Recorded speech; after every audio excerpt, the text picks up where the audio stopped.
contrairement à ce qu'affirment les tenants du pouvoir. Il y a bel et bien des prisonniers politiques au Gabon. En effet, depuis bientôt 2 ans, plusieurs militants de l'opposition, illégalement détenus, croupissent dans des conditions épouvantables dans les geôles du pouvoir.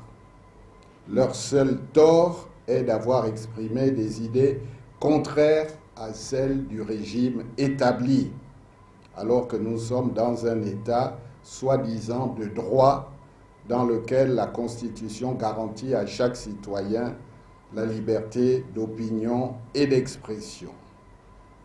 Il est de notoriété publique que Bertrand Zibi Abégué, Landry Washington Amiang, Pascal Oyougou, Frédéric Massavala, Hervé Mombo Kinga et bien d'autres sont détenus pour des motifs politiques à la prison centrale de Libreville.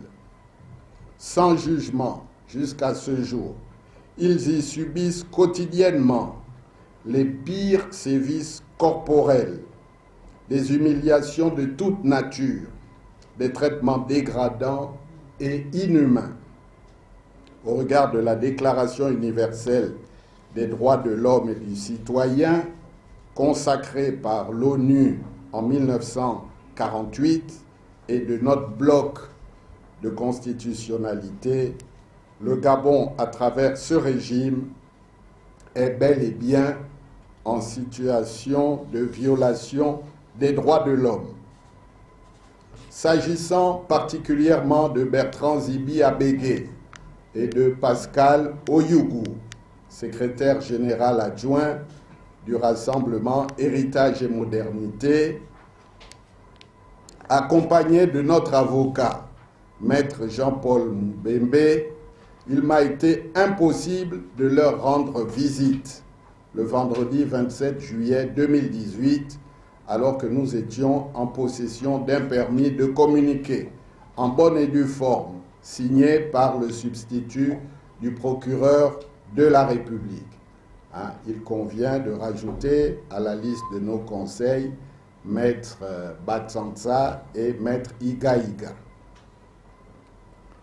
Arrivé à la prison, le directeur de cet établissement a exigé l'authentification de la signature figurant sur le permis, sachant bien que cela était impossible sur le moment.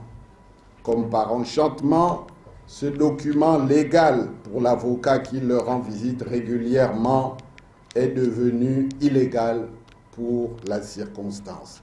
Allez-y comprendre quelque chose. Il faut croire que ma présence dérangeait à la prison centrale de Libreville pour quelque chose de normal.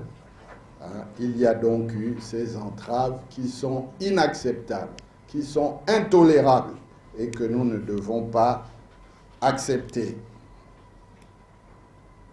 Dans ce dossier des prisonniers politiques, le pouvoir use de manœuvres sordides pour maintenir ses compatriotes dans l'isolement et pour retarder leur procès.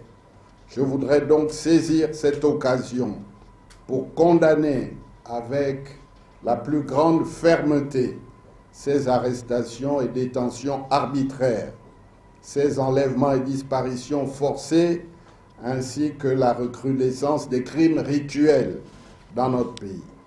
Le RHM exige par ma voix la libération immédiate et sans condition de tous les prisonniers politiques qui paient de la sorte leur refus de se soumettre aux dérives d'un régime autoritaire, dictatorial et qui n'a plus rien à proposer à notre pays.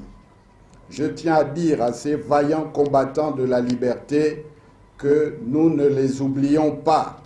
Nous restons mobilisés à leur côté pour défendre leur cause jusqu'au triomphe de celle-ci.